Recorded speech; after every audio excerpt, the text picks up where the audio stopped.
Students, welcome to Chaturvedi coaching classes. तो students, आज के इस लेक्चर में मैं आप लोगों के सामने डिस्कशन करूंगा सीएफटी सिद्धांत के एप्लीकेशनों के बारे में कि सीएफटी सिद्धांत की क्या एप्लीकेशन है, क्या अनुप्रयोग है। आज के इस लेक्चर में इस टॉपिक के बारे में मैं आप लोगों के सामने डिस्कशन करूंगा, ठीक है ना। और आज के इस लेक्चर में सीएफटी थ्योरी की हम पहले नंबर की एप्लीकेशन को पढ़ेंगे। पहली नंबर की एप्लीकेशन में हम क्या देखेंगे कि जो संकुल होते हैं, जो कॉम्प्लेक्स होते हैं, उनमें चुंबकीय आघूर्णों के मान किस तरीका से निकालते हैं, मैग्नेटिक मूवमेंट के मान किस तरीका से निकालते हैं। इस बात को कौन एक्सप्लेन करती है? सीएफटी थ्योरी एक्सप्लेन करती है, ठीक है ना। तो ये इसकी पहले नंबर की एप्लीकेशन हो जाती है। दूसरे नंबर की एप्लीकेशन में हम डिस्कशन करेंगे रंग गुण अर्थात कलर प्रॉपर्टीज। और जो तीसरे नंबर की एप्लीकेशन हम डिस्कशन करेंगे कि जो संकुल होते हैं अर्थात जो कॉम्प्लेक्स होते हैं, उनमें सीएफएससी की वैल्यू को हम किस तरीका से कैलकुलेट करते हैं। मतलब सीएफटी सिद्धांत की हम कितनी एप्लीकेशन पढ़ेंगे? 3 एप्लीकेशन पढ़ेंगे। और ये तीनों ही एप्लीकेशन आप लोगों के बीएससी थर्ड ईयर के सिलेबस में दे रखा है। एक बार मैं फिर से बता देता हूं, सीएफटी सिद्धांत ने बीबीटी सिद्धांत की बहुत सारी कमियों को दूर किया। इसलिए आप लोगों को पता है कि बीबीटी की कंपेयर में एक जो सीएफटी थ्योरी है, ये सीएफटी थ्योरी एक सक्सेसफुल थ्योरी है, ठीक है ना। आप लोगों के लिए जब मैंने बीबीटी सिद्धांत की कमियों को पढ़ाया था, तो वहां पर मैंने आप लोगों के लिए क्या बात बताई थी कि बीबीटी सिद्धांत मैग्नेटिक प्रॉपर्टीज को एक्सप्लेन नहीं करती, बीबीटी सिद्धांत कलर प्रॉपर्टीज को एक्सप्लेन नहीं करती, ना ही बीबीटी सिद्धांत सीएफएससी की वैल्यू को कैलकुलेट करती है। लेकिन यहां पर सीएफटी बीबीटी की कमियों को दूर करती है, ठीक है ना। यहां पर सीएफटी कॉम्प्लेक्सों के अंदर चुंबकीय आघूर्णों के मान भी बताते हैं, मतलब मैग्नेटिक मूवमेंटों के मान भी बताती है। कॉम्प्लेक्सों में रंग गुण अर्थात कलर प्रॉपर्टीज को भी बताती है, और कॉम्प्लेक्सों में सीएफएससी की वैल्यू को भी कैलकुलेट करती है, ठीक है ना। तो बीबीटी की बहुत सारी कमियों को दूर यहां पर कौन करेगी? CFT theory. इसलिए बीबीटी की कंपेयर में जो सीएफटी थ्योरी है वो एक सक्सेसफुल थ्योरी है। बात मेरी आप लोग समझ में आ गई ना। और हम लोगों को बारी बारी से 3 एप्लीकेशनों के बारे में डिस्कशन करना है। आज के इस लेक्चर में जो मैं डिस्कशन करूंगा वो एप्लीकेशन नंबर फर्स्ट के बारे में डिस्कशन करूंगा। और एप्लीकेशन नंबर फर्स्ट आप लोगों की क्या है कि जो संकुल होते हैं, जो कॉम्प्लेक्स होते हैं, उनमें हम चुंबकीय आघूर्ण के मान किस तरीका से निकालते हैं, मैग्नेटिक मूवमेंट के मान किस तरीका से निकालते हैं। इस बात को यहां पर कौन एक्सप्लेन करेगी? सीएफटी थ्योरी एक्सप्लेन करेगी। मेरी बात आप लोग समझ में आ गई? चलो ठीक है, बहुत अच्छी बात है। तो देखो, आप लोग अच्छी तरीका से जानते हो कि जो चुंबकीय आघूर्ण होते हैं, जो मैग्नेटिक मूवमेंट होते हैं, वो किस पर डिपेंड करते हैं? अयुग्मित इलेक्ट्रॉनों की संख्या पर, अनपुट इलेक्ट्रॉन की संख्या पर, ठीक है ना। तो जो आप लोगों की सीएफटी थ्योरी है, ये कॉम्प्लेक्सों में अयुग्मित इलेक्ट्रॉनों की संख्या को बता देती है, अनपुट इलेक्ट्रॉनों की संख्या को बताती है, ठीक है ना। और उस अनपुट इलेक्ट्रॉनों की संख्या को यहां पर मैं आप लोगों के सामने एक फॉर्मूला लिख रहा हूं, ठीक है ना। उस फॉर्मूले के अंदर उन वैल्यू को हम लोग रख के और चुंबकीय आघूर्ण के मानों को आसानी से निकाल सकते हैं, मैग्नेटिक मूवमेंट के मानों को आसानी से निकाल सकते हैं। वो फॉर्मूला कौन सा, वो मैं आप लोगों के लिए लिख देता हूं। देखो, यहां पर चुंबकीय आघूर्ण मैग्नेटिक मूवमेंट निकालने का फॉर्मूला है आप लोगों का म्यू बराबर अंडर रूट n+2। म्यू बराबर अंडर रूट n+2। यहां पर लिख दो इसकी यूनिट बीएम, ठीक है ना। बोर मैग्नेटोन, बीएम का मतलब क्या होता है? बोर मैग्नेटोन होता है। मेरी बात आप लोग समझ में आ गई ना कि म्यू बराबर अंडर रूट n+2 और बीएम क्या हो गई? इसकी यूनिट हो गई किसकी? चुंबकीय आघूर्ण की, मैग्नेटिक मूवमेंट की, ठीक है ना। यहां पर जो स्मॉल एन है, यहां जो आप लोगों का स्मॉल एन है, ये किसको शो कर रहा है? स्मॉल एन बराबर अयुग्मित इलेक्ट्रॉनों की संख्या, ठीक है ना। स्मॉल एन किसको शो कर रहा है? अयुग्मित इलेक्ट्रॉनों की संख्या, मतलब नंबर ऑफ अनपेड इलेक्ट्रॉन। अयुग्मित इलेक्ट्रॉनों की संख्या मतलब नंबर ऑफ अनपेड इलेक्ट्रॉन। और जो आप लोगों का म्यू है, म्यू यहां पर शो कर रहा है चुंबकीय आघूर्ण को, मैग्नेटिक मूवमेंट को। चुंबकीय आघूर्ण मतलब मैग्नेटिक मूवमेंट, ठीक है ना। चुंबकीय आघूर्ण मतलब मैग्नेटिक मूवमेंट। एक बार मैं फिर से आप लोगों के लिए बता देता हूं कि जो सीएफटी थ्योरी होती है, ठीक है ना, सीएफटी थ्योरी कॉम्प्लेक्सों के अंदर अयुग्मित इलेक्ट्रॉनों की संख्या को बताती है। उन अयुग्मित इलेक्ट्रॉनों को हम इस फॉर्मूले के अंदर रखेंगे। जैसे इस फॉर्मूले के अंदर रखेंगे, उसको सॉल्व करेंगे आगे जाके, ठीक है ना। तो वहां पर हम लोगों को प्रत्येक कॉम्प्लेक्स के अंदर, जिन कॉम्प्लेक्सों में आप चुंबकीय आघूर्ण के मान निकालोगे, उनमें सभी में हम लोगों के चुंबकीय आघूर्ण के मान निकल जाएंगे इस फॉर्मूले से, ठीक है ना। यहां पर स्मॉल एन किसको शो कर रहा है? अयुग्मित इलेक्ट्रॉनों की संख्या को, मतलब नंबर ऑफ अनपेड इलेक्ट्रॉन। और म्यू किसको शो कर रहा है? चुंबकीय आघूर्ण को, मतलब मैग्नेटिक मूवमेंट को। फॉर्मूला आप लोगों का क्या हो गया? म्यू बराबर अंडर रूट n+2। और ये कौन हो गए? बीएम आप लोगों को पता है चुंबकीय आघूर्ण की यूनिट होती है, जिसको हम बोर मैग्नेटोन बोलते हैं। मेरी बात आप लोग समझ में आ गए? चलो ठीक है, बहुत अच्छी बात है। अब सुनो मेरी बात ध्यान से, क्या मैं यहां पर चुंबकीय आघूर्णों के मान निकालूंगा, वो मैं किन में निकालूंगा, अष्टफलकीय संकुलों में, ऑक्टाहेड्रल कॉम्प्लेक्सों में। और आप लोगों को पता है कि अष्टफलकीय संकुल दोनों ही केसों में बनते हैं, प्रबल लिगेंडों के भी केस में बनते हैं और दुर्बल लिगेंडों के भी केस में बनते हैं। आप लोगों को पता है कि प्रबल लिगेंड के केस में इलेक्ट्रॉनों का युग्मन हो जाता है और दुर्बल लिगेंडों के केस में इलेक्ट्रॉनों का युग्मन नहीं होता है, ठीक है ना। क्योंकि जब मैंने आप लोगों को अष्टफलकीय संकुल में डी कक्षकों का विभाजन पढ़ाया था, डी ऑर्बिटलों की स्प्लिटिंग पढ़ाई थी, तब मैंने आप लोगों से बोली थी कि अष्टफलकीय संकुल में अगर मेटल के साथ प्रबल लिगेंड जुड़ा हुआ है तो T2G और EG का जो गैप है ना, वो गैप क्या होता है, ज्यादा होता है, ठीक है ना। तो 3 इलेक्ट्रॉन बनने के बाद चौथा इलेक्ट्रॉन भी आप लोगों को कहां पड़ जाता है, नीचे, फिर 5वां भी नीचे, 6ठा भी नीचे, फिर 7वां ऊपर, 8वां ऊपर, 9वां ऊपर, 10वां ऊपर। ये तो किस केस में होता है, प्रबल लिगेंडों केस में। लेकिन जो दुर्बल लिगेंड होते हैं, जो वीक लिगेंड होते हैं, वीक लिगेंडों के अंदर क्या होता है कि T2G और EG का जो ऊर्जा अंतराल है वो क्या होता है, कम होता है, कम होता है। तो 3 इलेक्ट्रॉन T2G में नीचे भरने के बाद चौथे इलेक्ट्रॉन को इतनी एनर्जी माध्यम से मिल जाती है, वो कहां पर चला जाता है, ऊपर, और 5वां भी ऊपर चला जाएगा, 6ठा आप लोगों का नीचे, 7वां नीचे, 8वां नीचे, 9वां ऊपर और 10वां ऊपर। ये अभी आप लोगों के सामने शो करूंगा, तब आप लोग देख लेना, ठीक है ना। और आप लोगों को पता है कि जो डी ऑर्बिटल होती है उसमें मैक्सिमम अनपेड इलेक्ट्रॉन कितने हो सकते हैं, 5। क्योंकि आप लोग अच्छी तरीका से जानते हो कि जो अयुग्मित इलेक्ट्रॉन का मतलब होता है अकेला इलेक्ट्रॉन। तो डी की कितनी ऑर्बिटल होती है, 5 ऑर्बिटल होती है। डी की कितनी ऑर्बिटल होती है, 5 ऑर्बिटल होती है। तो कॉमन सी बात है, इसमें मैक्सिमम अयुग्मित इलेक्ट्रॉन, अनपेड इलेक्ट्रॉन कितने हो सकते हैं, 5। जैसे कि 1 2 3 4 5 हो गए ना। उसके बाद आप लोगों को पता है इलेक्ट्रॉनों की पेयरिंग चालू हो जाती है, ठीक है ना। 5 हो गए, उसके बाद अयुग्मित इलेक्ट्रॉन घटना चालू हो जाते हैं। 5 के बाद आप कितने बच गए, 4, आप कितने बच गए, 3, आप कितने बच गए, 2, आप कितना बच गए, 1, और आप कितने बच गए, 0। मेरी बात आप लोग समझ में आ गए ना। इसलिए जो आप लोगों की डी ऑर्बिटल होती है उसमें मैक्सिमम अनपेड इलेक्ट्रॉन कितने हो सकते हैं, 5 अनपेड इलेक्ट्रॉन हो सकते हैं, ठीक है ना। तो यहाँ पर जो कॉम्प्लेक्स होंगे उन कॉम्प्लेक्सों में आप अयुग्मित इलेक्ट्रॉनों की संख्या को काउंट करके और फिर फॉर्मूले के अंदर वैल्यू रखकर आप लोग उनमें चुंबकीय आघूर्णों के मान, मैग्नेटिक मूवमेंटों के मान निकाल सकते हो। बात समझ में आ गई, चलो ठीक है। एक बार मैं फिर से बता देता हूं, आज के इस लेक्चर में जो हम लोगों का टॉपिक चल रहा है वो सीएफटी सिद्धांत की एप्लीकेशन चल रही है। पहले नंबर की एप्लीकेशन है आप लोगों की संक्रमण धातु संकुलों में, मतलब जो ट्रांजिस्टर मेटल कॉम्प्लेक्स है ना, उनके अंदर हम चुंबकीय गुणों की व्याख्या करेंगे, मतलब मैग्नेटिक प्रॉपर्टीज को निकालेंगे। वो किसकी सहायता से निकालेंगे, सीएफटी की सहायता से। सीएफटी की सहायता से कॉम्प्लेक्सों में अयुग्मित इलेक्ट्रॉनों को काउंट करेंगे। अयुग्मित इलेक्ट्रॉनों को काउंट करने के बाद या अनपेड इलेक्ट्रॉनों को काउंट करने के बाद उसको अनपेड इलेक्ट्रॉनों को फॉर्मूले में रखेंगे। फॉर्मूले में रखने के बाद जब सॉल्व करेंगे तो चुंबकीय आघूर्णों के मान, मैग्नेटिक मूवमेंट के मान हम लोगों को निकल जाएंगे। बात समझ में आ गई, चलो ठीक है, बहुत अच्छी बात है। अब मैं एक काम करता हूं, मैं यहां पर सबसे पहले दुर्बल लिगेंडों के केस में आप लोगों के लिए चुंबकीय आघूर्णों के मान निकालूंगा, फिर मैं आप लोगों के लिए प्रबल लिगेंडों के केस में चुंबकीय आघूर्णों के मान निकालूंगा। तो एक काम करता हूं, मेरे पास जगह थोड़ी कम पड़ेगी, तो मैं एक काम करता हूं, इसको पूरे को मिटा देता हूं, ठीक है ना। पूरे को मिटाने के बाद फिर मैं आप लोगों के लिए बताऊंगा कि दुर्बल लिगेंडों के केस में चुंबकीय आघूर्णों के मान कैसे निकालते हैं और प्रबल लिगेंडों के केस में चुंबकीय आघूर्णों के मान या मैग्नेटिक मूवमेंट के मान कैसे निकालते हैं। तो देखो बोर्ड की तरफ देखिए आप लोग, अभी आप लोगों को सब कुछ समझ में आ जाएगा, ठीक है ना। एक काम करता हूं, उसको पूरे को मिटा देता हूं आप लोगों के लिए।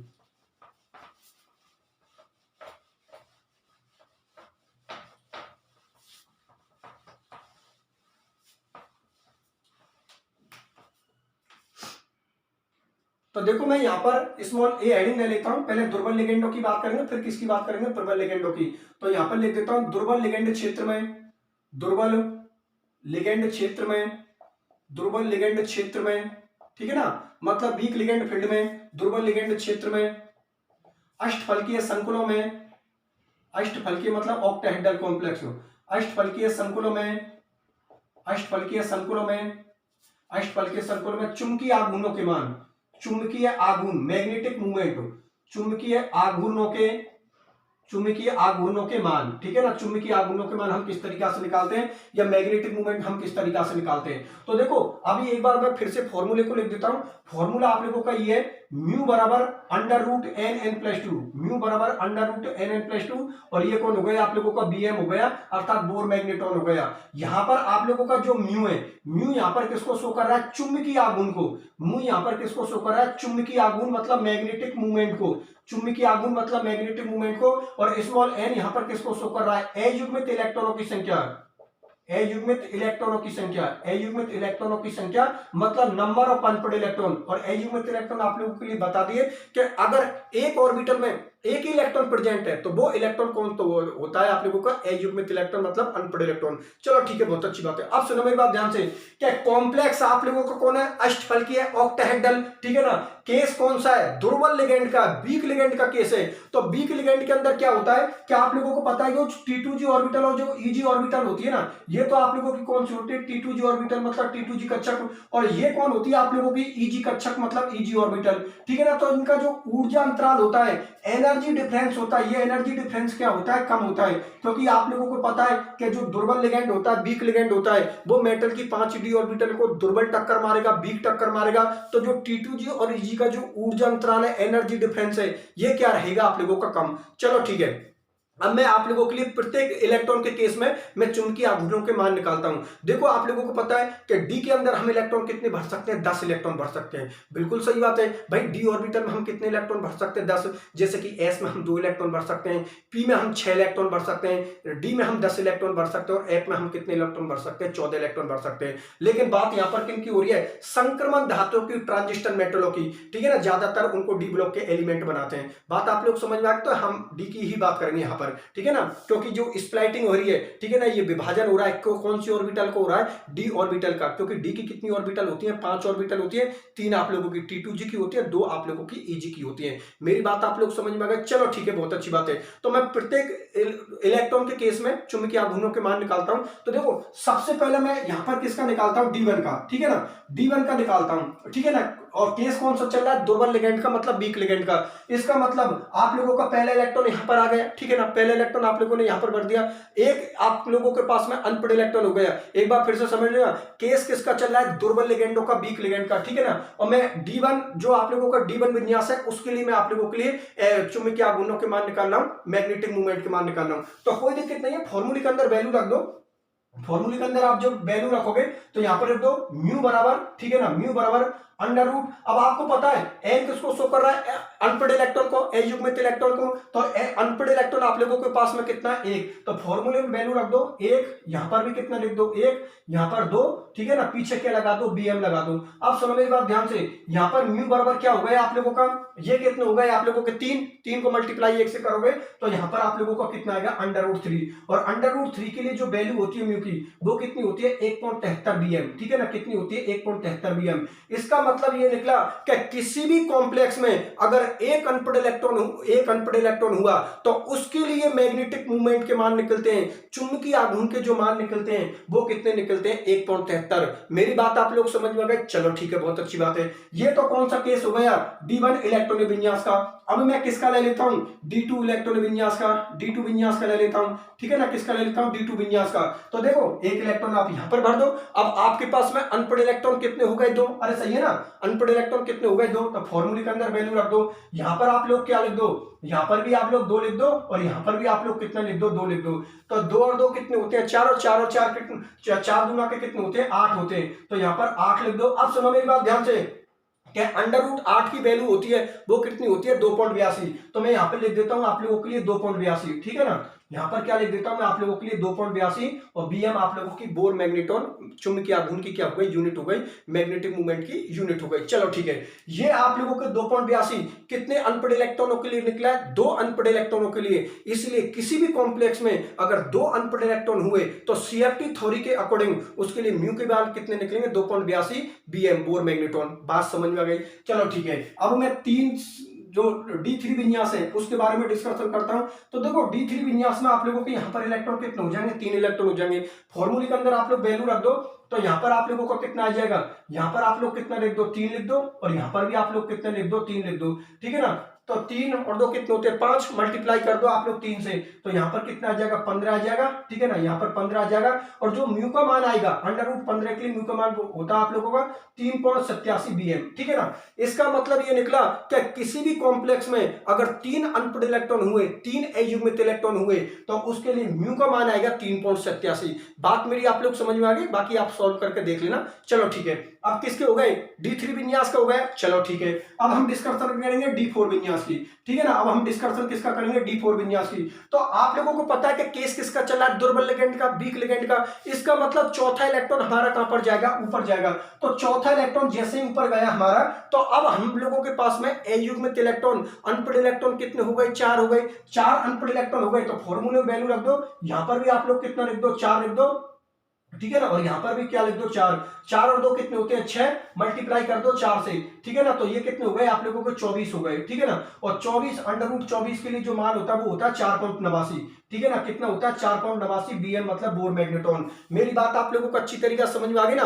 तो किसी भी कॉम्प्लेक्स में अगर 4 अनपढ़ इलेक्ट्रॉन हुए, 4 अयुग्मित इलेक्ट्रॉन हुए, तो उसके लिए चुंबकीय आघूर्णन के मान, मैग्नेटिक मूवमेंट के मान जो निकलेंगे वो कितने निकलेंगे, 4.89। चलो ठीक है, बहुत अच्छी बात है। अब मैं कौन से विन्यास के बारे में डिस्कशन करता हूं, D5 विन्यास के बारे में डिस्कशन करता हूं। तो यहां पर आप लोग अनपढ़ इलेक्ट्रॉन D5 लिख दो, हो गए ना। 3 और 2 कितने हो गए, 5। अब आप लोगों को पता है अनपढ़ इलेक्ट्रॉन यहां पर हम लोगों के कितने हो गए, 5। भाई 3 ये T2G में हो गए, 2 किसमें हो गए, EG के अंदर हो गए। तो यहां पर क्या लिख दो आप, 5 लिख दो, ठीक है ना। यहां पर आप लोग क्या लिख दो, 5 लिख दो। अब कितने हो गए, 5 और 2 7, और यहां पर कितने हो गए, √35, ठीक है ना। अंडर रूट कितने हो गए आप लोगों को, 35। और अंडर रूट 35 के लिए जो आप लोगों का मान होता है लगभग 5.91 के आसपास होता है, ठीक है ना। इसका मतलब ये निकला कि अगर किसी भी कॉम्प्लेक्स के अंदर, किसी भी संकुल के अंदर 5 अयुग्मित इलेक्ट्रॉन हुए, 5 अनपढ़ इलेक्ट्रॉन हुए, तो उसके लिए चुंबकीय आघूर्णों के मान या मैग्नेटिक मूवमेंट के मान कितने निकलेंगे, 5.91 Bm। मेरी बात आप लोगों को समझ में आ गया। चलो ठीक है, बहुत अच्छी बात है। अब तो कोई दिक्कत ही नहीं है, क्योंकि आप लोगों को पता है अब इलेक्ट्रॉनों की पेयरिंग स्टार्ट हो जाएगी। तो आंसर तो हम लोगों ने निकाल ही लिए, बाकी का आप निकाल के देख लेना, सबके निकल जाएंगे, ठीक है ना। अब मैं बात करता हूं D6 विन्यास की, ठीक है ना। किसके बारे में डिस्कशन करता हूं, D6 विन्यास की। तो देखो 5 इलेक्ट्रॉन हो गए, छठा इलेक्ट्रॉन आप लोगों का नीचे जाएगा। छठा इलेक्ट्रॉन आप लोगों को कहां पर गए, नीचे। जैसे ही आप लोगों ने छठे इलेक्ट्रॉन को नीचे लिखा, उसके बाद अयुग्मित इलेक्ट्रॉन घटकर कितने हो गए आप लोगों के, 4। 1 2 3 4। और अभी मैंने आप लोगों के लिए क्या बात बताई कि जिसके पास में 4 अनपढ़ इलेक्ट्रॉन होते हैं उसके लिए जो आंसर आएगा आप लोगों का वो क्या रहेगा, 4.89, ठीक है ना। जैसे कि मैं आप लोगों के लिए बता देता हूं, एक अनपढ़ इलेक्ट्रॉन पर हम लोगों का आंसर क्या है, 1.73। 2 अनपढ़ इलेक्ट्रॉन पर हम लोगों का आंसर कितना है, 2.82। 3 अनपढ़ इलेक्ट्रॉन पर हम लोगों का आंसर कितना है, 3.87। और 4 अनपढ़ इलेक्ट्रॉन पर हम लोगों का आंसर कितना है, 4.89। और 5 अनपढ़ इलेक्ट्रॉन पर हम लोगों का आंसर कितना है, 5.91। ये सभी वैल्यू आप लोगों को पता होना चाहिए, ठीक है ना। क्योंकि एग्जाम में जो सबसे बड़ी प्रॉब्लम हम लोगों के पास में होती है वो होती है टाइम की, ठीक है ना। इनको सॉल्व करने में हम लोगों को टाइम लगता है, इसलिए आप लोगों को वैल्यू डायरेक्ट पता होना चाहिए, ठीक है ना। फॉर्मूले के अंदर वैल्यू रखिए और डायरेक्ट उसका आंसर निकाल देना, ठीक है ना। क्योंकि ये तो थ्योरेटिकल एग्जाम है बीएससी की, इसमें कोई दिक्कत नहीं है। लेकिन जब हम कंपटीशन एग्जाम दे रहे होते हैं तो इनको सॉल्व करने के लिए हम लोगों के पास में टाइम क्या होता है, इसलिए कभी कभी क्वेश्चन आ जाता है जैसे कंपटीशन एग्जाम में कि कोई कॉम्प्लेक्स दे दिया और उसमें पूछ लिया इसमें मैग्नेटिक मूवमेंट का मान निम्न में से कौन सा है, और 4 वैल्यू आप लोगों के लिए दे रखी है। तो आप लोगों को कुछ नहीं करना है, वहां पर कॉम्प्लेक्स में अनपढ़ इलेक्ट्रॉन देखो, और अनपढ़ इलेक्ट्रॉन अगर आप लोगों ने देख लिए, ठीक है ना, जैसे 4 अनपढ़ इलेक्ट्रॉन है, तो आंसर आपको पहले से पता होना चाहिए कि जब किसी भी कॉम्प्लेक्स में 4 अनपढ़ इलेक्ट्रॉन होते हैं, ठीक है ना, तो हम लोगों को आंसर कितना आना चाहिए, 4.89। 4.89 जहां पर दिखा है उसको टिक कर दो आप लोग, ठीक है ना। इसलिए आप लोगों को पता है कि डी के अंदर मैक्सिमम अनपढ़ इलेक्ट्रॉन कितने हो सकते हैं, 5 हो सकते हैं। तो पांचों वैल्यू को ध्यान में रख लो। एक अनपढ़ इलेक्ट्रॉन होने पर 1.73, 2 अनपढ़ इलेक्ट्रॉन होने पर 2.82, 3 अनपढ़ इलेक्ट्रॉन होने पर 3.87, 4 अनपढ़ इलेक्ट्रॉन होने पर 4.89 और 5 अनपढ़ इलेक्ट्रॉन होने पर 5.89। मैं सारे में लिख देता हूं, मैं यहां पे लिख देता हूं अयुग्मित इलेक्ट्रॉनों की संख्या, अयुग्मित इलेक्ट्रॉनों की संख्या, अयुग्मित इलेक्ट्रॉनों की संख्या, और यहां पर लिख देता हूं चुंबकीय आघूर्ण, चुंबकीय आघूर्ण, चुंबकीय आघूर्ण मतलब मैग्नेटिक मूवमेंट। अनपढ़ इलेक्ट्रॉन 1 पर कितना आंसर आएगा, 1.73 Bm, ठीक है ना। 2 पर कितना आएगा, 2.82 Bm, ठीक है ना, 2.82 Bm। 3 पर कितना आएगा, 3.87 Bm, ठीक है ना, 3.87 Bm। 4 पर कितना आएगा, 4.89 Bm, ठीक है ना। और 5 पर कितना आएगा आप लोगों का, 5.91 Bm। ये वैल्यू आप लोगों को पता होना चाहिए, ठीक है ना, जिससे कि हम लोगों को एग्जाम में कम टाइम लगे, ठीक है ना। अब इधर देखिए आप लोग, अनपढ़ इलेक्ट्रॉन 4 के लिए कितना आया हम लोगों का, 4.89। अभी आप लोगों के लिए बता दी, बाकी आप फॉर्मूले के अंदर वैल्यू देख लेना, आप लोगों को सब निकल जाएंगे। आप लोगों को तो डायरेक्ट अनपढ़ इलेक्ट्रॉन और अनपढ़ इलेक्ट्रॉन कितने होने पर चुंबकीय आघूर्ण का मान कितना होगा ये आप लोगों को पता होना चाहिए, जिससे कि एग्जाम में हम लोगों को कम टाइम लगे, ठीक है ना। चलो ठीक है, अब मैं यहाँ पर किसके बारे में बात कर लेता हूँ, 6 इलेक्ट्रॉनों के बारे में हो गई। अब मैं D7 विन्यास के बारे में डिस्कशन करता हूँ, ठीक है ना। चुंबकीय आघूर्णों का मान हमको उसको किसके निकालना है, D7 विन्यास का।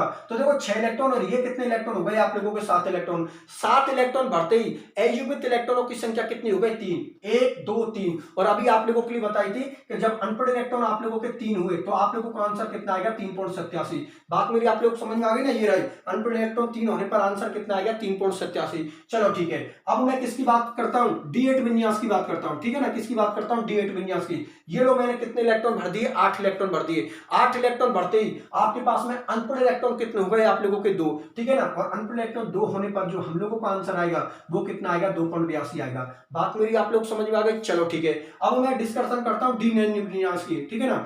D9 विन्यास की बात करता हूं तो आप लोगों को पता है ये इलेक्ट्रॉन आप लोगों के कितने हो गए 9 इलेक्ट्रॉन हो गए। और 9 इलेक्ट्रॉन होने पर जो अनपढ़ इलेक्ट्रॉन होगा वो आप लोगों के पास में कितना होगा 1। और 1 अनपढ़ इलेक्ट्रॉन होने पर चुंबकीय आघूर्णों के मान, मैग्नेटिक मूवमेंट का मान आएगा वो कितना आएगा 1.73। मेरी बात आप लोग समझ में आ गई। चलो ठीक है, बहुत अच्छी बात है। अब मैं D10 विन्यास के बारे में और डिस्कशन कर लेता हूं। तो देखो जब हम D10 विन्यास के चुंबकीय आघूर्णों के मान निकालेंगे तो आप लोगों को पता है ये 10 इलेक्ट्रॉन भरते ही अयुग्मित इलेक्ट्रॉन आप लोगों के पास में कितने हो जाते हैं 0 अनपढ़ इलेक्ट्रॉन हो जाते हैं, क्योंकि सभी इलेक्ट्रॉन आपके पेयर हो गए। पेयर इलेक्ट्रॉन कितने को बोलते हैं 2 इलेक्ट्रॉन, एक क्लॉकवाइज एक एंटी क्लॉकवाइज, ठीक है ना। तो अब आप लोगों का अनपढ़ इलेक्ट्रॉन कितना होगा 0 होगा। और अगर अनपढ़ इलेक्ट्रॉन 0 होंगे, ठीक है ना, तो वहां पर चुंबकीय आघूर्णों के मान, मैग्नेटिक मूवमेंट के मान आएंगे वो क्या आएंगे 0 आएंगे। और ऐसे जो कॉम्प्लेक्स होते हैं वो क्या होते हैं प्रति चुंबकीय डायमैग्नेटिक। मेरी बात आप लोग समझ में आई नहीं। जैसे जैसे अनपढ़ इलेक्ट्रॉन बढ़ते हैं, जैसे जैसे अयुग्मित इलेक्ट्रॉन बढ़ते हैं, वैसे वैसे कॉम्प्लेक्स में चुंबकीय आघूर्णों के मान बढ़ते हैं, मैग्नेटिक मूवमेंट के मान बढ़ते हैं। जैसे कि 1 अनपढ़ इलेक्ट्रॉन होने पर 1.73, फिर जैसे जैसे अनपढ़ इलेक्ट्रॉन बढ़ते जाएंगे वैसे वैसे मैग्नेटिक मूवमेंट के मान बढ़ते जाएंगे। 1 पर 1.73, 2 पर 2.82, 3 पर 3.87, 4 पर 4.89 और 5 पर 5.91। मेरी बात आप लोग समझ में आ गई ना। मतलब चुंबकीय आघूर्ण, मैग्नेटिक मूवमेंट किस पर डिपेंड करता है अयुग्मित इलेक्ट्रॉनों की संख्या पर, अनपढ़ इलेक्ट्रॉनों की संख्या पर। बात आप लोग समझ में आ गई ना। तो इस तरीका से संकुलों के अंदर, कॉम्प्लेक्सों के अंदर हम चुंबकीय आघूर्ण, मैग्नेटिक मूवमेंट के मान निकालते हैं। किस थ्योरी के अकॉर्डिंग, CFT थ्योरी के अकॉर्डिंग। ये बात BBT ने नहीं बताई थी, इसलिए BBT की वहां पर हमने जब कमी पड़ी थी तब हम लोगों ने बोला था कि जो BBT थ्योरी है वो संकुलों के चुंबकीय आघूर्णों के मानों को नहीं समझाती, मैग्नेटिक मूवमेंट के मान को नहीं समझाती। और अब कौन समझा रही है उसको, CFT थ्योरी समझा रही है, ठीक है ना। तो ये CFT की क्या हो गई एप्लीकेशन हो गई, और एप्लीकेशन नंबर 1 हो गई। बात समझ में आ गई। चलो ठीक है, बहुत अच्छी बात है। अब मैं एक काम करता हूं, ये केस तो मैंने किसका लिया दुर्बल लिगेंड का, अब मैं प्रबल लिगेंड का केस ले लेता हूं। तो कुछ नहीं करना, मुझे यहां पर प्रबल लिगेंड लिखना है, ठीक है ना। यहां पर मुझे क्या लिखना है प्रबल लिगेंड लिखना है, ठीक है ना। क्या लिखना है मुझे प्रबल लिगेंड। प्रबल लिगेंड क्षेत्र में अष्टफलकीय संकुल में चुंबकीय आघूर्णों के मानों के, चुंबकीय आघूर्णों के मान, मतलब जो ऑक्टाहेड्रल कॉम्प्लेक्स होते हैं ना उनके प्रबल लिगेंडों के केस में हमें चुंबकीय आघूर्णों के मान निकालने, मैग्नेटिक मूवमेंट के मान निकालने। चलो ठीक है, बहुत अच्छी बात है। तो एक काम करते हैं, वही हमेशा की तरह पहले D1 विन्यास की बात करेंगे, ठीक है ना। पहले किसकी बात करेंगे D1 की, और ऐसे करते करते हमें D10 तक निकालने हैं। तो D10 तक निकाल लेना, कोई दिक्कत वाली बात नहीं है। अब आपको पता है लिगेंड कौन सा है आप लोगों का प्रबल लिगेंड है। तो जो T2G और EG का जो ऊर्जा अंतराल है ये थोड़ा बढ़ जाएगा, ठीक है। तो मैं थोड़ा इसको ऊपर कर देता हूं, ठीक है ना, क्योंकि लिगेंड प्रबल है तो ये गैप है ना थोड़ा बढ़ जाएगा आप लोगों का, ठीक है ना। तो यहाँ पर लिख जो EG कक्षक, EG ऑर्बिटल, मतलब T2G ऑर्बिटल और EG ऑर्बिटल का ऊर्जा अंतराल अब आप लोगों का बढ़ गया, क्योंकि लिगेंड आप लोगों को कौन सा प्रबल, मतलब स्ट्रॉन्ग लिगेंड। चलो ठीक है, सबसे पहले हम किसका निकालेंगे D1 विन्यास का। तो D1 विन्यास का आप लोगों को पता है जब 1 अनपढ़ इलेक्ट्रॉन हुआ आप लोगों का तो आंसर आप लोगों का कितना आएगा 1.73। अर्थात जो चुंबकीय आघूर्णों के मान आएंगे, मैग्नेटिक मूवमेंट के मान आएंगे वो कितने आएंगे 1.73। चलो ठीक है, अब मैं बात किसकी करता हूं D2 की बात करता हूं, ठीक है ना। D2 की बात करूंगा तो कितना आएगा 2.82, ठीक है ना। कितना आंसर आएगा आप लोगों का 2.82, ठीक है ना। D3 की अगर मैं बात करूंगा, ठीक है ना, तो आपको पता है कितना आएगा आप लोगों का 3.87। अनपढ़ इलेक्ट्रॉन यहां पर कितने हुए तो आप लोगों के 3, तो आंसर कितना आएगा 3.87। अब सुना मेरी बात ध्यान से कि लिगेंड आप लोगों का कौन सा प्रबल लिगेंड है, स्ट्रॉन्ग लिगेंड है। इसका मतलब ये हुआ कि चौथा इलेक्ट्रॉन आप लोगों का नीचे जाएगा, चौथा इलेक्ट्रॉन आप लोगों का यहां पर जाएगा, क्योंकि चौथे इलेक्ट्रॉन को इतनी एनर्जी नहीं मिल पा रही है कि वो ऊपर चला जाए, ठीक है ना। तो जैसे ही आप लोगों का चौथा इलेक्ट्रॉन यहां पर जाएगा, चौथा इलेक्ट्रॉन यहां पर जाते ही अयुग्मित इलेक्ट्रॉन आप लोगों के पास में कितने हो जाएंगे 2। तो यहां पर लिख देता हूं D4 विन्यास के लिए जो चुंबकीय आघूर्ण के मान आएंगे वो कितने आएंगे 2.82, ठीक है ना। क्योंकि 2 अनपढ़ इलेक्ट्रॉन होने पर चुंबकीय आघूर्ण के मान कितना आएंगे 2.82। मेरी बात आप लोग समझ में आ गई। चलो ठीक है, अब मैं डिस्कशन कर लेता हूं D5 विन्यास की, ठीक है ना। D5 विन्यास मैं आप लोगों को पता है अनप्रॉड इलेक्ट्रॉन कितना होगा एक, कौन से केस में, प्रबल लिगेंड के केस में, ठीक है ना। आप लोगों को पता है ये केस किसका चल रहा है, प्रबल लिगेंड का मतलब स्ट्रॉन्ग लिगेंड का। तो 5 आप लोगों ने इलेक्ट्रॉन भर दिया, D5 विन्यास हो गया। अनप्रॉड इलेक्ट्रॉन आप लोगों के पास में कितना रहा, एक, और एक अनप्रॉड इलेक्ट्रॉन होने पर जो चुंबकीय आघूर्णों के मान आएंगे वो कितने आएंगे, 1.73। मेरी बात आप लोग समझ में आ गई, चलो ठीक है, बहुत अच्छी बात है। अब मैं D6 विन्यास की बात कर लेता हूं। तो देखो जैसे मैंने छठा इलेक्ट्रॉन भरा तो अयुग्मित इलेक्ट्रॉनों की संख्या, अनप्रॉड इलेक्ट्रॉनों की संख्या कितनी हो जाएगी, 0 हो जाएगी। तो चुंबकीय आघूर्णों के मान भी आप लोगों को क्या निकलेंगे, 0 निकलेंगे, ठीक है ना। चुंबकीय आघूर्णों के मान क्या निकलेंगे, 0 निकलेंगे। और ऐसे संकुल, ऐसे कॉम्प्लेक्स क्या होते हैं, प्रतिचुंबकीय डायमैग्नेटिक। बात समझ में आ गई, चलो ठीक है, बहुत अच्छी बात है। अब मैं डिस्कशन करता हूं D7 विन्यास वाले की। तो देखो 6 इलेक्ट्रॉन नीचे भर दिए तो कॉमन सी बात है 7वां इलेक्ट्रॉन ऊपर जाएगा।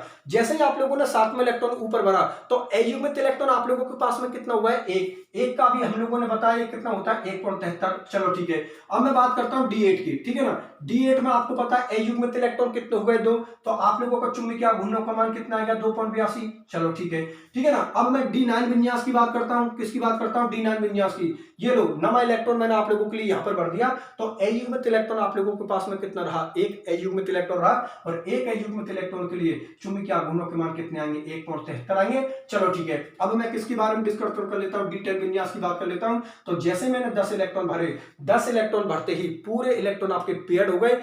अयुग्मित इलेक्ट्रॉन एक भी नहीं रहा हम लोगों के पास में। तो चुंबकीय आघूर्णों के मान, मैग्नेटिक मोमेंट के मान कितने आएंगे, 0 आएंगे। और ऐसे संकुल होते हैं, ऐसे जो कॉम्प्लेक्स होते हैं वो क्या होते हैं, प्रतिचुंबकीय अर्थात डायमैग्नेटिक। मेरी बात आप लोग समझ में आ गई ना।